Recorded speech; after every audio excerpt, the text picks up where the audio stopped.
How about the movies? You like, what's that movie you like so much? About spaghetti, meatballs or something? Go see that.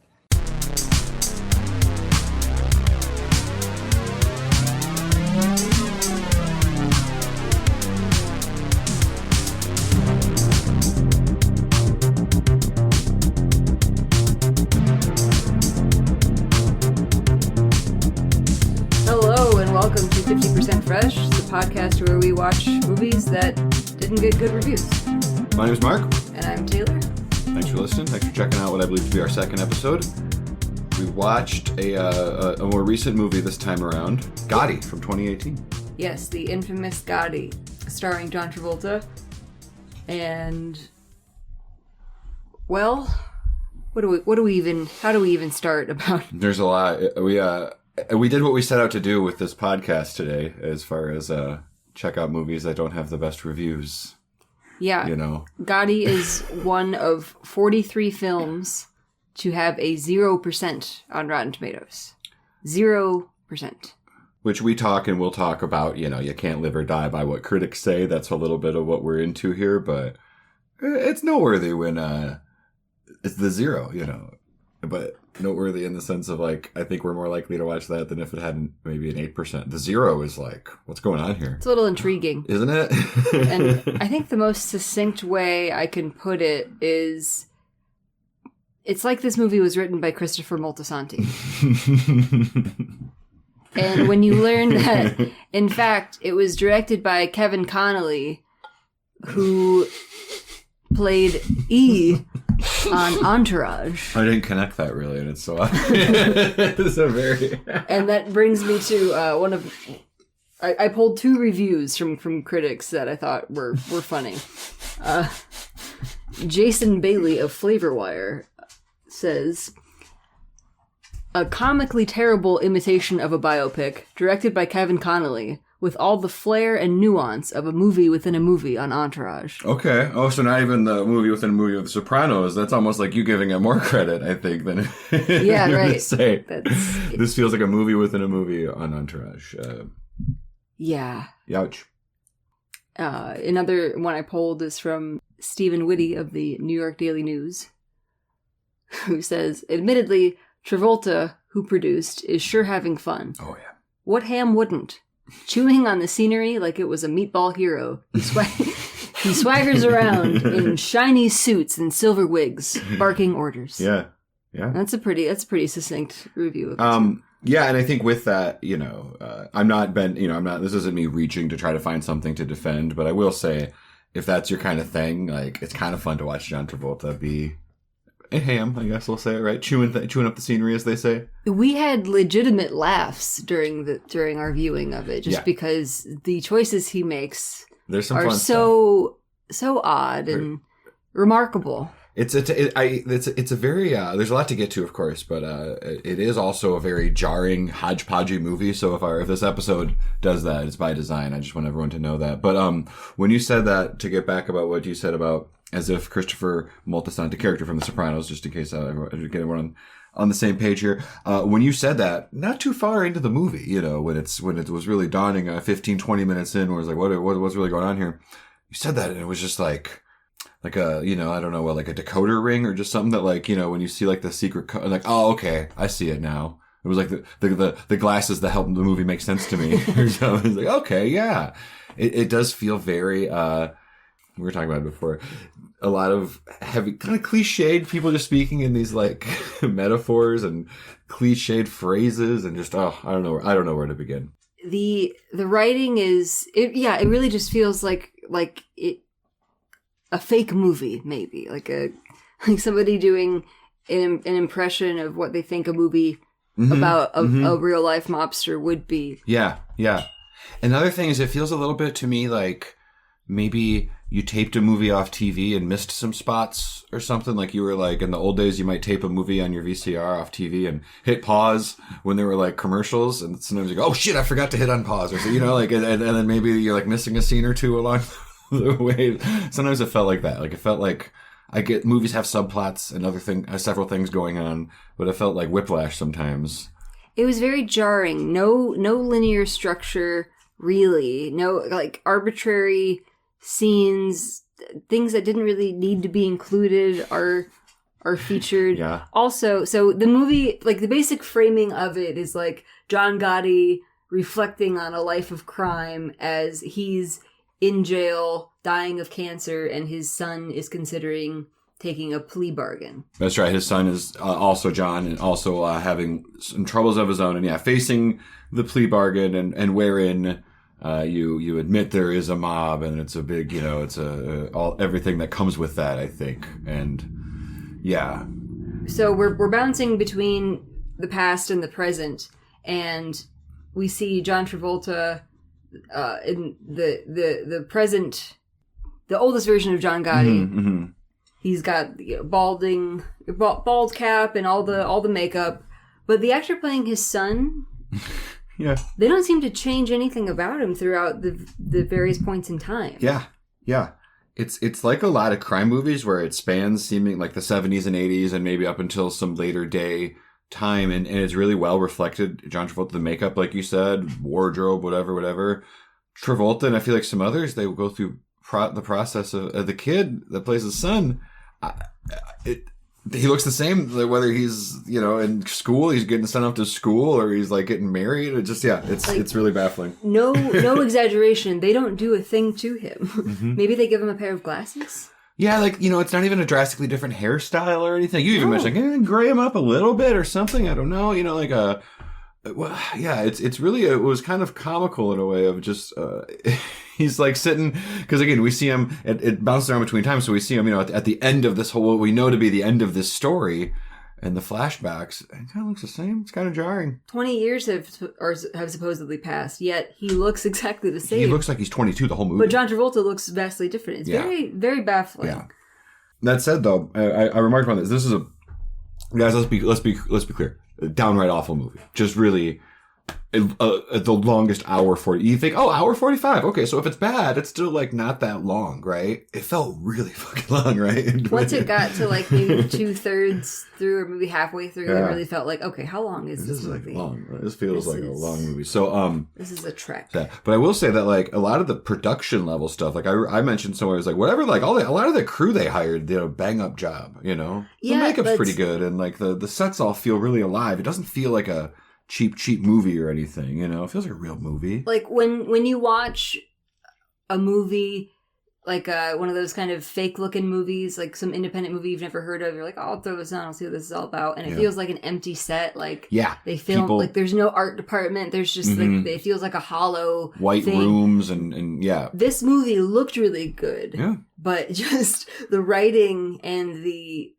bizarre acting choices really take you out of it. And the soundtrack. I think to the degree that I have to think comes down to the writing. Like I feel like those are musical cues that maybe were written into the script. I don't know that for sure, but somewhere someone was really uncreative with, I'm going to say, about half, if not more, of the soundtrack choices. Where just like not objectively bad songs at all, but just really on the nose choices. Like right. If you I'm trying to think of some I pulled it up here. Thank you. Yeah. Smoke on the Water. Smoke on the Water. It's just like to indicate what the era is. There's just like Smoke on the Water. Oh, they're at the disco. They're playing. It's 1979, so it's Heart of Glass. They're at the disco. Heart of Glass is playing. I love. It's right out of Scarface. Maybe this was happening rampantly in the 80s. I was a little baby, so I do not know what the club scene was like. But it seems like almost like a trope of like, I love the thing of like gangsters at clubs hating it. They're always like sitting at some booth going, "Who's that? I don't like him over there. Who's that? Oh, this is So there's that. Oh, this doesn't have to do with the soundtrack, but just talking about like, would any mobster actually be voicing these things out loud? At one point, somebody's explaining the 5 boroughs to John Gotti, who's from New York City. Not only does he say so, like, you have to convince the 5 boroughs. That's a thing. He lists one on each then finger. He lists them. He counts them off on his finger. I have no doubt the other families will back you, but only if you have the support of all 5 boroughs: Queens, Brooklyn, Manhattan, Staten Island, the Bronx. Now, once again, that is New York, Staten Island, Queens, the Bronx. 5 boroughs, and that makes a fist. Yeah. And then he says, and that is a metaphor. Do not be confused. Just really on the nose stuff, as they say. a lot of examples, a lot of, like you said, weird choices and stuff. I don't even know. It's tough to not think of other movies along the way, you know? Like, one thing that I thought was funny about this movie was, you know, a movie like this makes you appreciate better movies and stuff, because I realized, like, okay, like, again, just like movies have subplots, so it's weird to just complain that too much is going on in general, but it's just because they make it so confusing. Just like this movie, really pretty early on, tell me if you disagree, started referring to everyone by their first names, and it's like, maybe just because the characters aren't memorable, but like when you're watching Goodfellas, I know it's a tough comparison, right? But like, and you know, and Henry's like, oh, Paulie told me to call Tommy and Jimmy. I'm right there. I know exactly who the fuck you're talking about because these characters are so vivid. And I feel like there was entire scenes in Gotti where it was just like, Neil told Angelo Merry Christmas and John said that wasn't very good. And I was like, I don't know what's going on. Yeah. I don't know what you guys are talking about. And I'm trying. I'm right there as a viewer. I'm trying to be into the movie. And it's just like, you know what Neil said, don't you? Neil said that Paul said that John. And it's just a lot. Early on, I felt like too early they got me on that.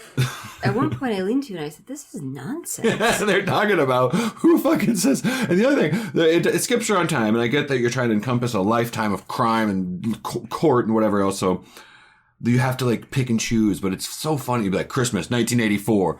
And they have this whole discussion about who fucking says Merry Christmas to who and how appropriate that is. And then that's it, and they move on to 1985. So was that the whole year? What did Sammy Gravano say? Well, he was over at Paul's house just now. Yeah, I was at his house just now. Did you see Sammy there? No, I just stopped by for 2 minutes. Well, he tells Paul, he says, I want to go see Neil, wish him a Merry Christmas. Why do I give a shit about all Because this? Paul said, what the hell you want to do that for? You're on our side. And what did Sammy say to that? He said, we're all a family, ain't we? And Neil's the underboss. Sammy told you that? Sammy told me. And that was the thing, too. It's like they arbitrarily... So they're jumping around time, but then they don't always tell you what year you're in. Yeah. They'll do the time jump, and then you're just kind of left to your own devices to figure out where the fuck we are. Mm-hmm. Like, okay, I guess we're not in the late 90s if John Gotti's not in jail. Yeah. But other than that, I'm lost. True. Yeah. It was almost tough to keep up with, and maybe it's not the most important thing, but he was like in and out of jail. Mm-hmm. Wasn't always clear on what was going on with John. No. It's like he just lived that life. Once in a while they take you to jail and you're like, all right, I'll go for a few years. And that was the thing. And then you just do that. All that talk about how he doesn't trust people that didn't do time. It's almost like a rite of passage or something. But, yeah, I don't know. Aside from John Travolta too, I guess some of the guys were okay. You know, it's fun to watch well-cast mafioso supporting type guys and stuff like that. Some of that stuff was all right, but man, they just weren't given very good stuff. I don't know. No. I don't know if they brought a lot to the table. I'm trying to think. You're right. I think maybe... I mean, the writing, bad writing is really hard to overcome. Bad writing, like, yeah. If we learned anything from watching WWE for all these years, is that bad writing the best performer can't overcome like a terrible fucking script. That's true. I think John Travolta is the best reason to watch the movie. I couldn't say watch the movie because of the guy that played Angelo, but I thought he was all right. But I like when he explained what the 5 boroughs were. That was great. Oh, this is kind of apropos of nothing, but the movie was written by Lem Cobbs and Leo Rossi, who plays Bobby Borriello. I remember that guy. Yeah, he was one of his friends throughout, right? Mm-hmm. Yeah, sure. The guy who gets shot in front of his child. Yeah. Spoiler, but based on true story, man. This shit happened years ago. Yeah. Yeah, no, that's fine. Oh, the critical consensus on Rotten Tomatoes. Yeah. Which I thought was funny. Just one word. Forget about it. Like, it is succinct. You had a good call after we did it last time. Like, although we probably could have talked about Airheads cold whenever. Stuff like this, it's good to watch the movie and then go right into recording, because I will forget a lot of this stuff in a few days, even having had a conversation with you about it afterwards. It's Completely. Just that level of like, again, if it's hard to follow in the first place, and not for a lack of trying, I swear, it was just really whiplashy. If I'm not like, I remember one example I'll just say real quick is there's like a quick one of the things, like, they show the kid like meeting who's going to be his wife. You meet her, and then an hour later it's just the wife. It's just like, it's not really storytelling so much. It is just like, yeah, she'll be back, just so you know. You know, but with that, there are things that they don't circle back on at all. 100%, yeah. And then things that I feel like become a bigger deal are like, there was just like a voiceover. It's like, oh yeah, by the way, suddenly there were these tapes and everyone was on tape. It was a bad thing, and then it becomes a plot point for like the rest of the movie, and it just feels like, I guess, shoehorned in, you know, and like some quick. I was like, oh, there's tapes now. Okay, what's going on with the tapes? I thought it was yeah. But it's not like a non-linear story in the way that like Pulp Fiction can jump around, right, like, but still makes sense, and you get like, oh, that's so creative that they would jump around. Yeah, and or, you know, a litany of other examples of movies that do that same thing. But this was like, I can't decipher why they jumped around the way they did. Yeah. Oh, question for you. The little bookended segments, did those feel like ultimately, now that we're done with the movie, you look back at the beginning and at the end of him talking to the camera, does that kind of feel like it's from a different movie? Absolutely. So the movie opens with John Gotti kind of standing at the Brooklyn Bridge. Or whatever, yeah. And he turns to camera and says a little line. Let me tell you something. New York is the greatest fucking city in the world. My city. I was a kid in these streets. I started in a fucking gutter, and I made it to the top. This life ends one of two ways: dead or in jail. I did both. And then we don't really see that version, that sassy version of the character. We never see him be sassy. He never talks to the camera anymore. Until the very end of the movie, where he says what might be the best line ever written in a film. Listen to me, and listen to me good. You're never gonna see another guy like me if you live to be 5,000. Then the movie just ends. Then it just ends. That's it. That's the whole fucking thing. Can I say this? I'll cut it if you don't think I should say it, but it's also after he's dead in the movie. He dies. They cut back to the fucking bridge. there's a movie bridge. John Gotti is eternal, you know? Yeah, it's he just is there remarking about the city. The city. I tell you what. I can't believe they made this movie for $10 million. Can we talk about some of these things, including who they is when you say they made it? Yeah, for $10 million? So this movie has been in development since 2010 and you can kind of tell, like, just that a litany of people were attached to it after, like, because it feels like a movie that's cannibalized. And it just like that story, I'm sure, like, you know, it's begging to be made into some kind of a movie, so that makes sense. Mm-hmm. So is that to say people were attached in the making of it, or the portraying of Gotti, or both? Both. Various directors and actors attached to it over the years at certain points, including Barry Levinson, who was slated to direct for at one point, and Al Pacino. And okay. I learned that Joe Pesci was attached to play Angelo. Okay. He would have been a really good Angelo. He ended up suing. He filed a $3 million lawsuit against the filmmakers. Oh! $3 million? Yeah. According to The Hollywood Reporter in July 2011, Joe Pesci sued Fiore Films for $3 million and punitive damages for allegedly cutting his role in salary. Pesci claimed he was offered $3 million to play Angelo Ruggiero, and he had gained 30 pounds in preparation for the role. Oh, wow. Maybe that is ringing some vague bell in my head. And then what? So he's saying he gained 30 pounds and then they made his part smaller than he was, like, prepared for it to be? Like, I might not have done this? Basically, in the lawsuit, they claim, I'll read, this is from the lawsuit. Defendant has no intention of paying Pesci $3 million or having him portray Ruggiero in the film. Rather, the plaintiff secretly planned to use Pesci's name and likeness to promote the film and then to later concoct some pretext for terminating the contract so as to avoid paying plaintiff anything for the substantial publicity and buzz that was generated. Wow. Wow. The lawsuit was eventually settled in 2013. I was going to ask, when you said $3 million, the first thing I thought was, is that part of the $10 million budget that this movie had? Or how does that go? But maybe the settlement wasn't the full $3 million, or these things, the details aren't publicly available. That's all pretty crazy. It's like, I know the movie business is like anything else that involves a ton of money. It's filled with corruption and bullshit and everything. But like when there's a mob movie that has all kinds of allegations of shadiness, you can't help but go, huh, right? Especially when the movies seem to kind of just be, look at this wonderful guy who did all of these wonderful things. I mean... And aren't the government the real criminals, if you stop and think about it? That really seems to be like the point of the movie. Yeah, and it's not a subtle thing. The themes are often just screamed out loud by the John Gotti character. What's subtext? Kevin, what's subtext, Connolly? Yeah, that's really... I love it's so true that he just kind of screams the themes once in a while. Whatever the scene is getting at, he just it's scream text. Yeah, absolutely. I forgot what I was even going to say. That's so funny. Oh, I know. Yeah, that it's another thing. Like, okay, of course it's unfair to like take a movie and like, well, Goodfellas do this, but like any almost like Pulp Fiction, successful crime. Drama, fiction, not fictional, but like movies, non-documentary films,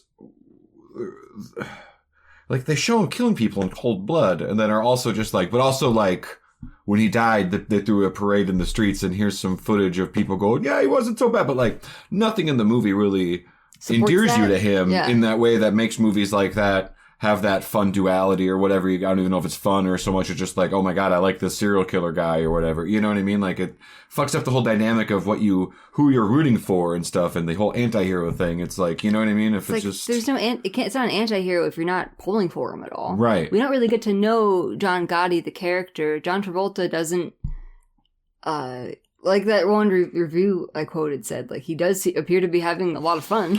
Like there's, but he, he like the way he delivers lines, like if Tony Soprano said these threatening things, they would sound really, really abrasive and scary. But out of John Travolta's mouth, it just sounds like, I don't know, it sounds like he's improvising or something. Yeah, it's really weird.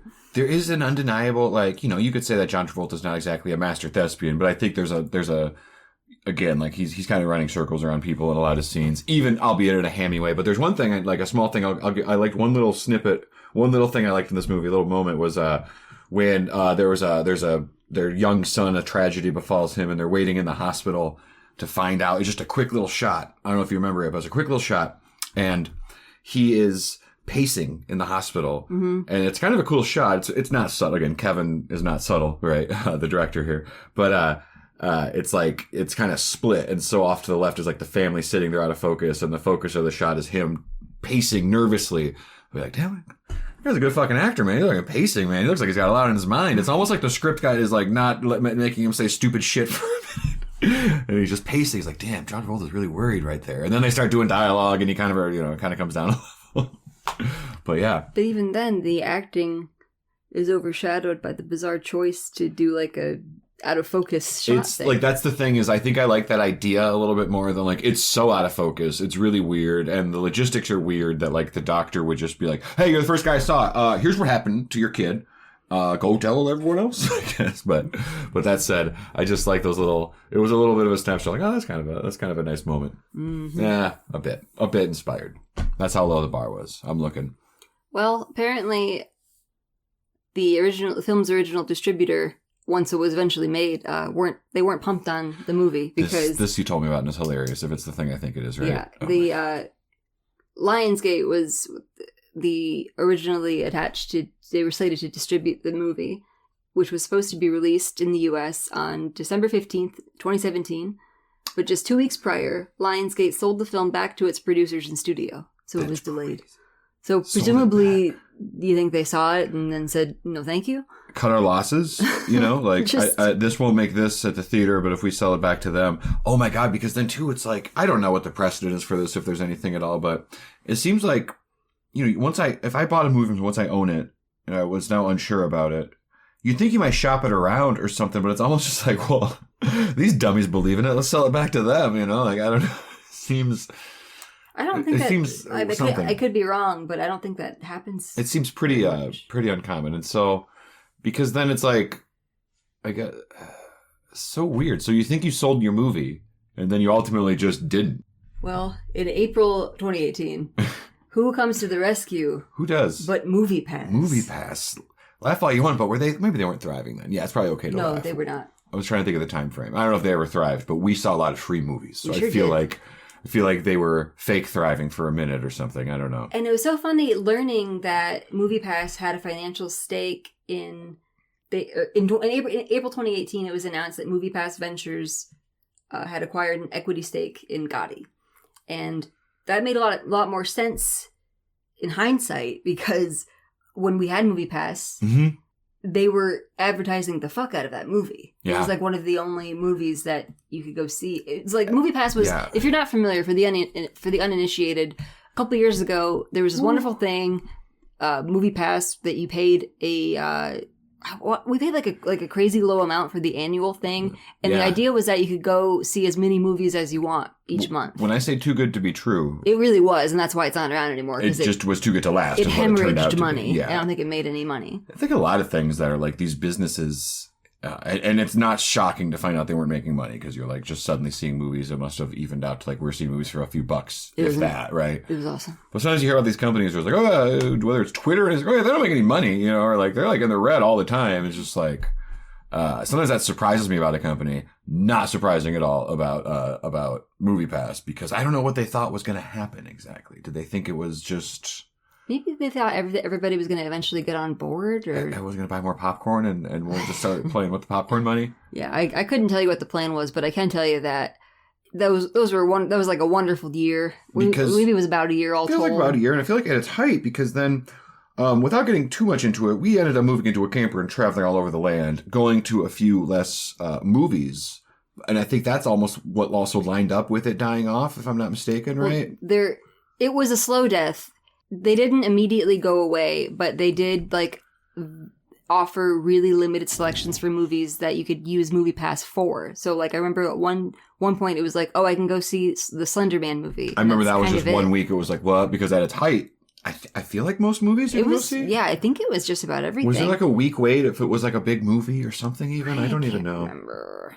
But I do remember that was a really fun time because we went and saw a lot. We gave a lot of movies chances that we probably wouldn't have gone to see otherwise. And one movie that we really enjoyed that I don't think I wouldn't have bet any money that I would have liked it was Rampage. Oh yeah, Rampage. The Dwayne Johnson vehicle. Dwayne Johnson's Rampage. A lot of that fun. movie was so fun, and that was a MoviePass event for us. And I just remember that movie was so funny and really enjoyable, and just action and ridiculous, big cheesy action. Yeah. At one point they go see a scientist character, and he says, You see, when science shits the bed, I'm the guy they call to change the sheets. Mm-hmm. and that was years ago. I saw that. I've seen it once, and Yeah, it's exactly. still in my right. head. I won't remember Gotti in a week. That line runs laps around Gotti. Yeah. Yeah, it was true too, because I guess a fun thing happens where like, I don't know, maybe is expectations the right word or something when you go like, if we went to see tell me if you got more about this. We saw that Gotti premiered at the Cannes Film Festival. Mm-hmm. So if me and you, let's just say it's highly improbable, like fuck it. I go on The Price is Right and I win a trip for two to the Cannes Film Festival. We're like, oh my God, I never thought we'd be here, but let's just dive in. Let's just go see the best of the best. And oh my God, Wes Anderson has a new movie, blah, blah, blah. Oh, there's a fucking John Travolta Gotti movie. We might be like really fucking bummed out if we sat through this movie, right? But to watch it on Peacock on your couch with the dogs, I had a lot of fun. That's all I'm saying. Not a bad time. No. I do wish I could have been a fly on the wall for the Cannes Festival premiere of that movie because aren't you so curious about how the room felt? It was so bad it only got a 5-minute standing ovation. It was the most tepid. They barely stood up. No one asked any questions. That's right. Yeah, I would. I wonder if there's footage of that on YouTube or something. People awkwardly shuffling out of the Gotti screening. Oh, I wish. Oh, so yeah, MoviePass. Sorry. According to their own internal figures, they accounted for 40% of the tickets sold for Gotti. Now this is starting to sound like a total mafioso scheme of where you steal something off a truck and sell it to fucking the company or something, right? I found an old Deadline report from June 2018, so shortly after it premiered, that there was a mixed feeling over MoviePass's participation. They have one quote they attributed to some unnamed independent movie studio head. Okay. It used to be in distribution. We'd all gossip whether a studio was buying tickets to their own movie to boost their opening. But in the case of MoviePass, there's no secret. Straight up. They're literally buying the tickets to their own movie. Yeah. And that's not even the weirdest part about this movie's marketing. Oh, right. So MoviePass. So what they're saying is because we'd go and get 2 tickets. The movie theater would just give us 2 tickets to Rampage or Upgrade, a film I enjoyed tremendously. We want to see in a movie. And then they would just get MoviePass to settle up with them? Was that the thing?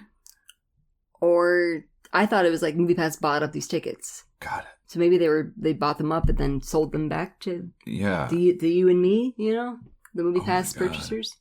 It's just like when you're aware you're participating in a racket, it's a really unique feeling, right? It's probably like I got this like stolen car. I'm just driving around in it. It's probably, you know, maybe it's not the same as a stolen car. Yeah. But participating in a racket, nonetheless, that was the feeling I had.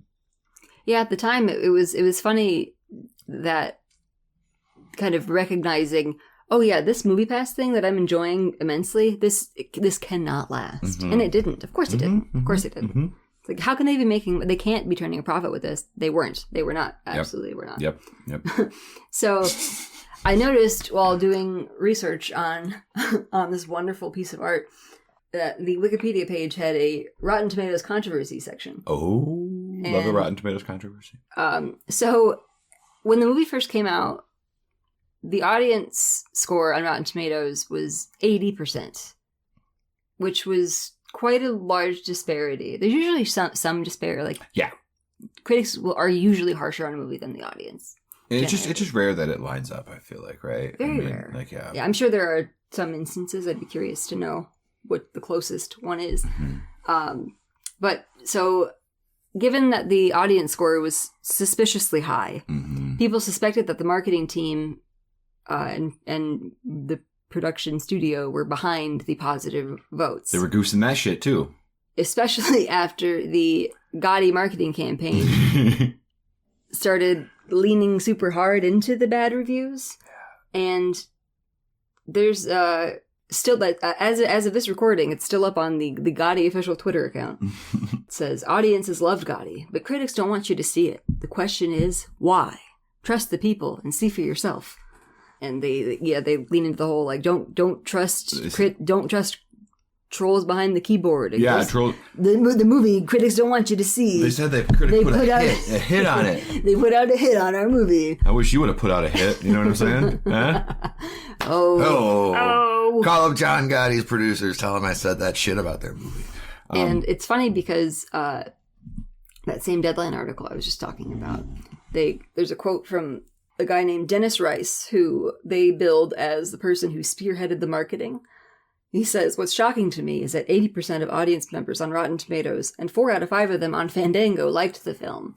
Clearly, critics are out of touch with the people who actually vote with their pocketbooks. It makes me wonder if the press and critics don't want a movie to succeed because they incorrectly think we are glorifying John Gotti. Yeah, that's it. That's why. I think when people get like, it's like, I get it. Like, you're so involved with this project, maybe for fucking 10 years or something like that. But it's like, it ain't all that, man. It ain't, no one's going like fighting their urge to write a good review just because they like object to what you've done on a bigger scale. It's like, nah, man, your movie is just like, you're telling me you didn't, I'm not saying it's impossible, like that some people liked it or something. People like whatever they want, takes all kinds, whatever. But it's like, you're telling me there weren't any test screenings that people like were like, the movie doesn't make sense, man. What the fuck's going on? It's all over the place. It's totally different. You know, yeah. Also, though, besides, toward the end of the movie, there's like testimonials from what seem to be real news broadcasts, like talking to people from New York after John Gotti gets sentenced to life in prison. And they're upset because he does a lot of good for the community and all these things. But besides these testimonials, there is absolutely no glorification. Like, he doesn't even seem to be like having a lot of fun. Doesn't seem to have like, there's really no glorification there at all. So what the fuck is that guy talking about? You're right, because, and also you said this before, when you mentioned the movie that there were things that aren't circled back on. It is like, do you remember the scene? It's like they're doing their whole like, Satriali's hanging out where the mobster's in town. They're walking and talking about mobster shit, and then he bumps into a kid and he's like, hey, are you still boxing? And the kid's like, no, the gym shut down. And they have this weird thing about the gym, and it's only less weird if you're like, well, we're gonna see him get the old gym open from his town back up. And even then I get it, where it is like, I kill people, but also like, oh, this kid was gonna be a boxer and now his gym is closed. Like, they didn't really explore that. You never hear about it again. So now the movie just stops dead in its tracks. In the sense, literally, the characters stop walking to talk about this gym with this kid, and then they keep walking, and the scene continues. Okay, so back to the movie. Yeah, back to the movie. You just fucking close down Tully's. This is an institution. How long's Tully's been around? I walk past Tully's 40 years. What happened? What the fuck happened? don't know. Rent's going up. They got cited for some code violation or something. Yeah. Don't you worry. They're back in business. Hey, how's your father? How's his liver? And there is evidence to suggest that the audience reviews were absolute bullshit. Oh, meaning like good reviews did exist. However, they were all 40 guys named John from Baltimore all like were like just best fucking movie I ever seen. So this is from Paste magazine, but is it they found that after opening on just 500 screens and pulling in 1.7 million at the box office, Gotti garnered almost 7,000 user reviews. Okay. So compared to The Incredibles 2, which is opened the same weekend, made 105 times more than Gotti at the box office, and they only had 7,600 reviews. Okay, so roughly a handful more. Yeah. There's no fucking way. Like just that amount of reviews is bonkers. Like compared to how many people saw the movie. That's a goosing. So leave it to people on Reddit to figure this out. Sure. Somebody says, I went to take a look at the written reviews on Rotten Tomatoes, and out of the first 58 reviewers with an available profile, 45 had created their account in June 2018. Out of those 45, 32 had only reviewed Gotti. Jeez. 10 had reviewed Gotti and another movie. And most of those, seven of those, they had reviewed Gotti and the movie American Animals. And what's that one? Is that a MoviePass? MoviePass had purchased. Okay. They had purchased financial stake in one other movie before Gotti, and it was American Animals. It's amazing. I don't know what. This movie is so fucking bizarre. Yeah, wow. It's like there's just an ineptitude at hand, even down to like them trying to. I keep using it, and this wasn't my vernacular before we recorded it, but it was in that quote. But they kept fucking goosing it. So it's like they keep trying to goose shit. You're goosing the numbers. You're goosing you're goosing this. You're goosing that. Fuck. Yeah, it's a lot, and yeah. To market against kind of keyboard warriors, but then to mobilize your own keyboard warriors to make positive reviews. It's really crazy, right? And then the only thing that made people sniff out is that they did too many. They made way too many reviews. That's funny. Yeah. Yeah. And it didn't help at all. Now what you're telling me is you don't believe people were so moved by this movie that they felt inclined to start accounts? It's possible. I will mention... Not to this degree is all, yeah. I will mention that these days, the audience score sits at 44%. So after a few years, it's even That's down. probably a reflection of the, at one time, 80. Yeah. And then a few years of the realistically 0 to 10. We're averaging about a 44 there. It's coming down to earth. And I want to point out that we didn't go into this movie with our arms folded and thinking, okay, we're going to hate this. Nope. This is going to suck. No, nope. I like to come to movies with an open mind because critics aren't always right. And that's kind of the whole fucking point of this podcast. We'll give you a fair shake and then some. I want to like it. And I'll look for things to like. Because I will say getting in, production is nice. There's like really cool, there's some good shots and everything looks really, everything. A lot, there's just like, it like you were saying, it looks like a fucking real production. I guessed it had a much higher budget than its reported $10 million. And $10 million is nothing to sneeze at, but just as far as movies go, with like with a kind of a star in there and stuff like that, sometimes it doesn't leave a lot, and like we were talking, it just feels unfinished or rough around the edges, but they had, costumes and good, like, overhead establishing shots of the city. It all just looked really nice, again at times, but, hard to keep up with. Yeah, very baffling choices all around. I do wonder, I wouldn't be surprised, I don't really care that much, but I do wonder if there was some longer cut at one point or something that scenes breathed a little more, because sometimes it really was just like, here's exactly as much as you need to know. Oh, we haven't talked about this yet. This movie had it in spades, and I say we haven't talked about this just because it's something we talk about a lot when we watch, bad movies. Bad writing. Just tons of it. It was rich in bad writing. Rich in bad writing. A thing we like a lot. One of my favorite bad writing things is when characters talk to each other in a way that characters would never talk to each other. Look, it's tough. You want the audience to know things, and it's tough to maybe always find ways to do that organically. But that's the gig. That's the challenge of good writing. So, I can't tell you how many times I'm on the phone with my brother and I say things like, look, you're my brother. I said I'm going to be there, I'm going to be there, or something, right? I've known you my whole life. Right. Taylor, we've been married 5 years. How could you say that to me? So just like, it just sticks out to me so bad, like a sore thumb. There's a lot of this. I am your brother. I am your father. Yeah, just, I don't know. Maybe people are talking like that, and our families are weird, and people are just all the time reciting their relationships back to each other. But I remember who my brother is, and I assume he does the same. Well, we're not Italian. That's the thing too. That's not my. I don't know, man.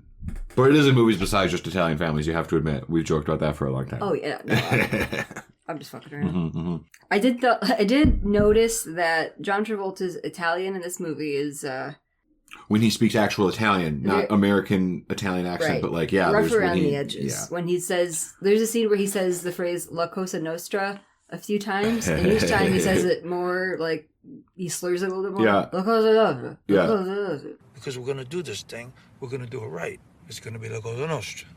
La Cosa Nostra till I die. You pointed out too, and look, I'm not going to do much better, but you pointed out too that the character Angelo Ruggiero, whatever it is, Travolta himself keeps coming with the different pronunciations, right? I think he says it maybe a total of 3 times in the movie, and each time it's a little different. And that's the experience with a name like that, though, maybe. Because I don't...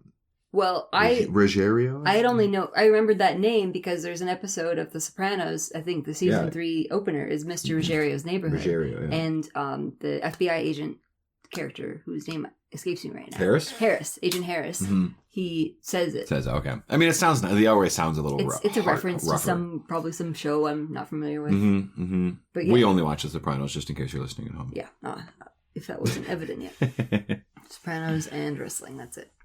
But one of the, when I was scrolling reviews, one of them mentioned that it's gone through like 44 different directors and producers. Because you said that Pesci shit you said 2011. Yeah. And so now it's 2020, obviously, but 2022. But if that movie came out in 18, so that was 2010 is when it was first announced. So 2010 to 2018 was the cycle. That's 8 years. That's a lot of things. That's 2 Olympics. And I'm not sure what happened, but when Pesci settled his lawsuit, the people attached to the movie were John Travolta, Kelly Preston, his real life wife, which I didn't know until after. Who was in the movie, and it was sadly her penultimate role. Mm-hmm. She passed away in 2020 from breast cancer. Very sad. But another actor who was attached to it at the time, who ultimately fell off the project, was Lindsay Lohan. Whoa. And I... Man. Oh, if she would have been the cherry on top. She would have brought something. Well, would she just been like that little role Kim that the kid married? I wonder if that might have made the role bigger. I wonder if that role was bigger at the time. That's probably what happened. Well, yeah. If Pesci's lawsuit is to be believed, they never intended for him to have that role in the first place. But man, Lindsay Lohan and Joe Pesci in the other timeline, huh? If only. But then still Travolta. That sounds like it was. Was he kind of always involved, Travolta, or no? Oh, because he's like Pacino and stuff at the very jump. Yeah, okay. But he's been attached for a long time. Yeah.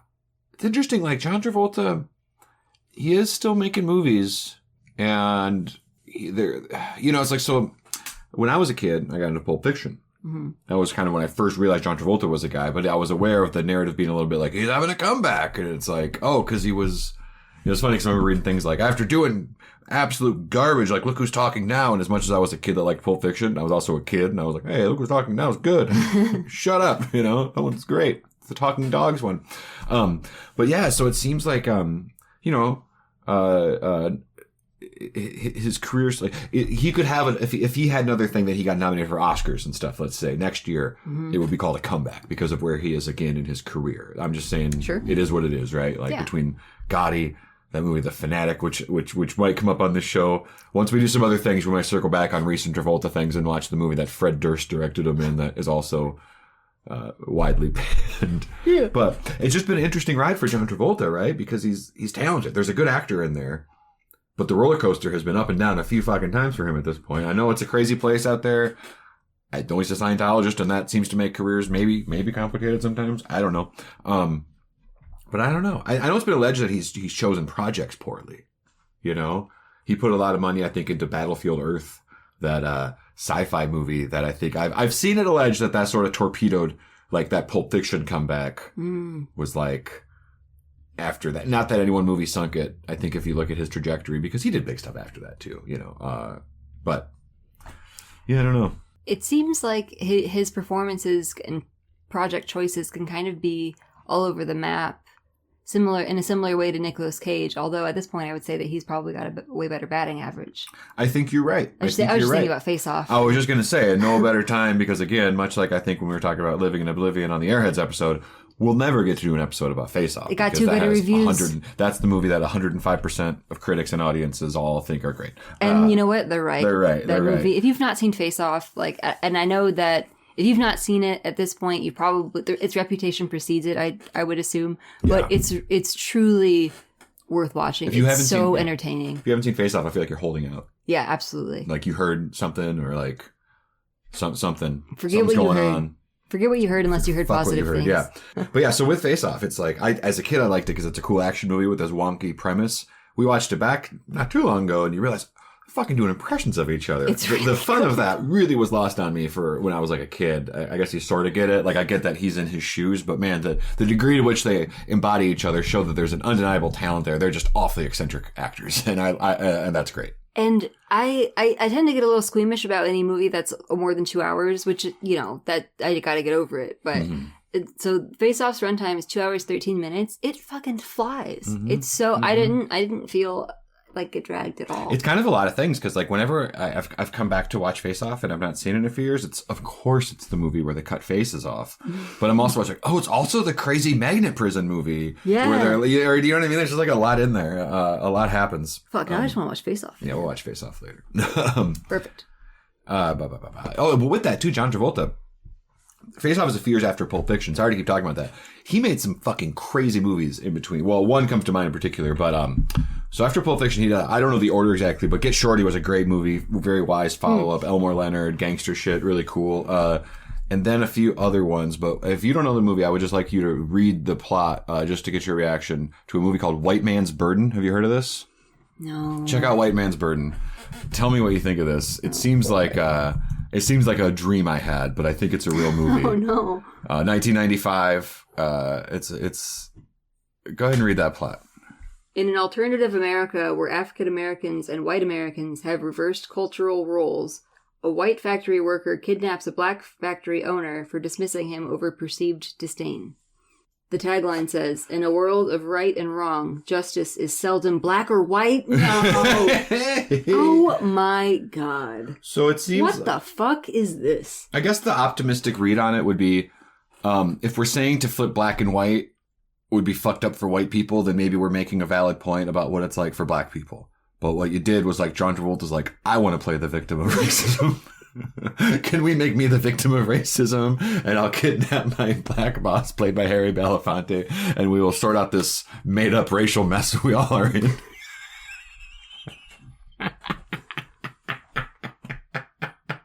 I'm sorry. I'm scandalized.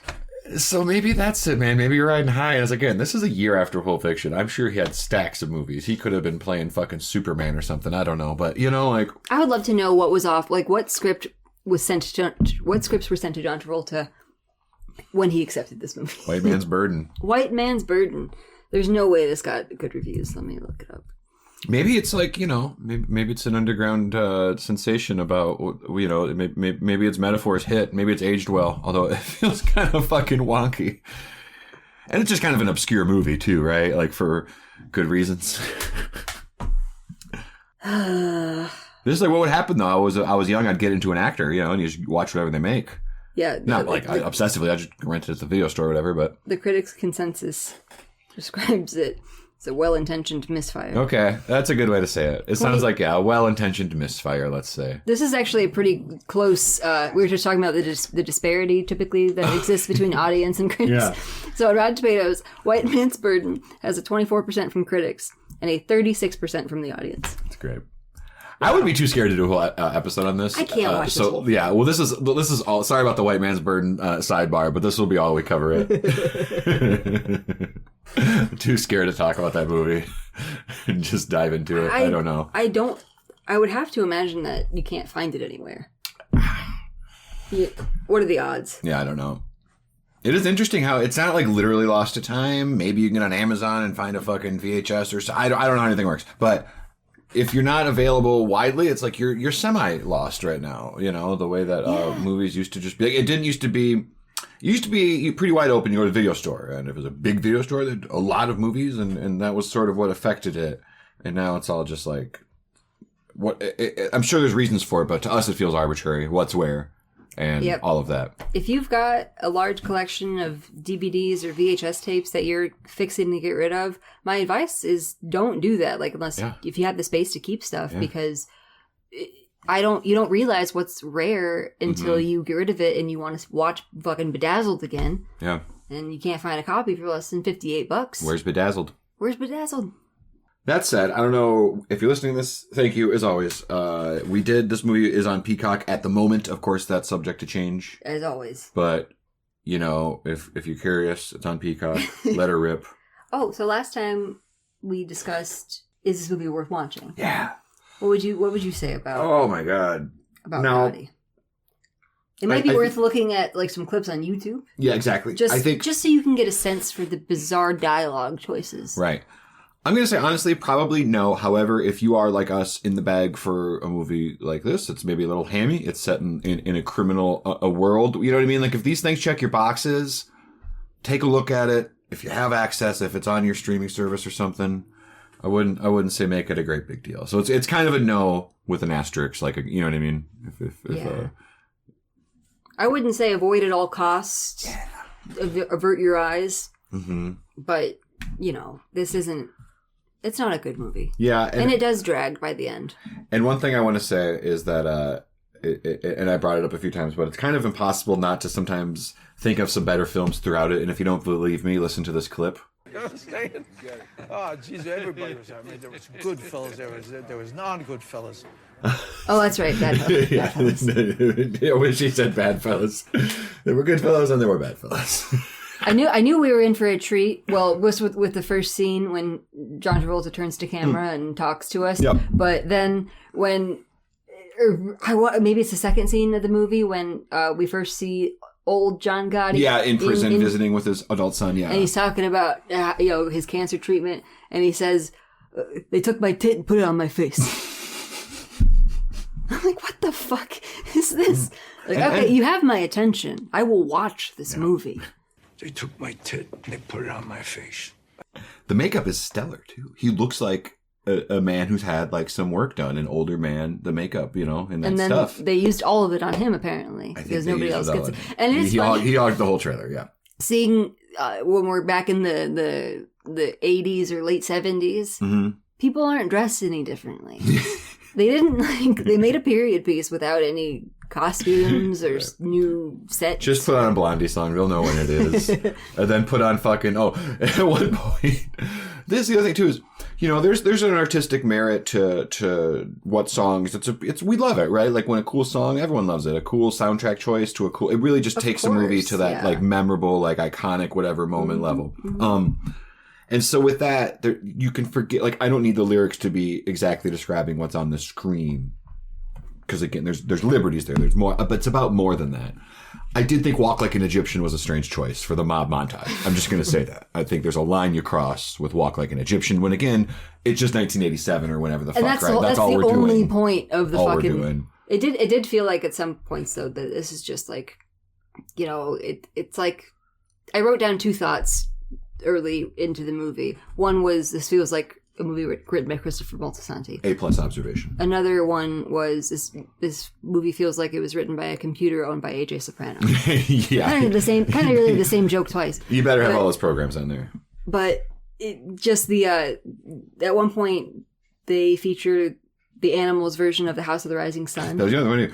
And it really felt like, did you guys just like watch Casino and, watch every other mob property? Because again, you can use House of the Rising Sun in a movie that's not set in New Orleans. I'm not saying that, but like it's during these like very, very New York City shots, the streets of New York City, and you know what I mean? And it just like, and then you have this song about New Orleans. It really just felt like a weird choice. Again, I don't need that to only be in movies about New Orleans. It just was just like, they feature the lyrics. No one's talking over it. You hear, New Orleans. Oh, I thought this was about how much New York City is going to mourn Jonathan Gotti. Some very odd choices. At every turn a bizarre choice was made. Yeah, absolutely. We might drop them in here throughout too, but there's definitely some lines. I don't know if there's anything. I forget what it was. I'll find it maybe, but he like tells a joke and explains why it's funny. What was that? I don't even know. Oh, he says at one point that he's in. I wouldn't fuck her with my dick. I wouldn't fuck her with your dick. Yeah, he's laughing because I wouldn't fuck her with your dick. And it really just feels like, was this written down? Was this written? You guys know the cameras are rolling? Did you ever see it? Whatever country she's from, they probably made her leave. I wouldn't fuck her with your dick. Now listen, Paul's got diabetes. What are you gonna do? It's not a subject I feel comfortable discussing. What the fuck is so fucking funny? It's hysterical. We're gonna get in the fucking accident. He's laughing because I wouldn't fuck her with his dick. It's very bizarre. Yeah. And that's maybe just because we watch a lot of movies. So I guess when you're expecting like the beats of a movie and something subverts that in such a bizarre way, Yeah. that would be worth watching in that sense. Just like, look at how weird people can make movies. They took my tit. They took my tit, put it on my face. Yeah, sorry, we're probably winding down, but I'm glad you brought up the beginning again because like you said, like, it's how the beginning. It's like the most. It's gorgeous, but it's like because it's the most generic shot of New York City, you know, right? Like street level Brooklyn Bridge out on the city, gorgeous. Seen it 100 times. Comes out, walks into frame, looks at the camera, and you're like, oh, it's fun. It's like a Ferris Bueller, John Gotti. Hey, listen to me. This fucking city is the best fucking city. Whatever he says. And I was like, okay, like it's not great dialogue, right? Right. But it's like if you decide to take the ride that this movie's sort of implying right here, I was ready to go. Me too. Especially at the end, he's like, because you either, you know, there's two endings to this life. You either die or in jail. I did them both or something. It's like, okay, it's halfway. Like, all right. And then it's a little boom and then it hits some hip hop song and the fucking credits. And it's like, I'm a little bit interested. But again, then the next scene, it's like, it's not that movie. Instantly, it's not that movie. Instantly, it's old. It's old. They took my... Several scenes in a row early on, I just turned and looked at Mark like, am I having a stroke? Yeah, that's what I meant, where it felt like parts were like missing or snipped out, beginnings and ends of scenes, where like it really makes me appreciate good movies of like, oh yeah, sometimes movies have one plot and they cut to some whole other thing and it's not weird. It's weird when this movie does it, but like movies just do that. I don't know. I guess they justify it. It was just like nothing really leaves much of an impression. Like I said, everything just is happening because in this case, you're probably just following the real story. And it's like, and then he met the woman, Kim, and then they got married. And that's just very much how this movie feels. Like you're just reading a Wikipedia page of things that happened, you know, and then he went in jail. And but you're reading a Wikipedia page as told to you by somebody that like is telling it to you from memory. And then they're like, oh yeah, but then this other thing happened. It's like us on this podcast. Exactly right. Yeah. Jumping around. If someone were to make the movie Gotti, it was based on this episode of the podcast, and you got John Travolta to play John Gotti, and then you got all of your buddies to play the rest, and you got $10 million, half went to Travolta, a quarter to makeup, a quarter to sets. You'd probably make a good, comparison to Gotti. Yeah, I think so. You'd probably about the same. Well, is there anything else we should really cover? I think we talked about Gotti and whether or not we recommend it, and whether or not we'll see another guy like him if we live to be 5,000. And that's all I have. I really enjoyed Cleaver 2. Cleaver 2. I love this town. Thank you for going on this cinematic adventure with us. Thank you for making it this far, if you're listening. Thank you for joining us on episode 2. Episode 2. And we look forward to continuing to trek through the trenches of bad movies. But not all bad. Allegedly bad. Yeah, allegedly bad. I think we'll see what happens, but we're gonna like a lot of these. We're picking a lot of ones we're in the bag for, I think, right? I hope you like the next one. Yeah. One for us, maybe. We're just calling the episodes whatever the movie is, but if we were calling them funny things, would we call this one like, oh my Gotti or something? No, we shouldn't. Sure. We would. Thanks. One of the we talked about this on the last episode, but just like how annoying it is when critics try to be funny. Yeah. One of the reviews I skimmed said Gotti awful. Gotti awful. That's a stretch. Oh my God. Yeah, that's Gotti awful. Yeah. Gotti, go. Okay. Folks. Okay. Catch you next time. Thanks for listening.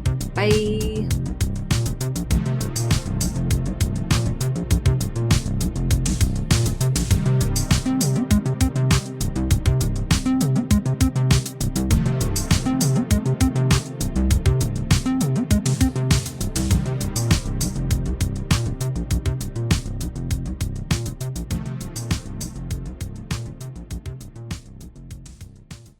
So you tell this cocksucker that if he ever deals another card in Queens, or ever even whispers my name again, me, John Gotti, will sever his motherfucking head off.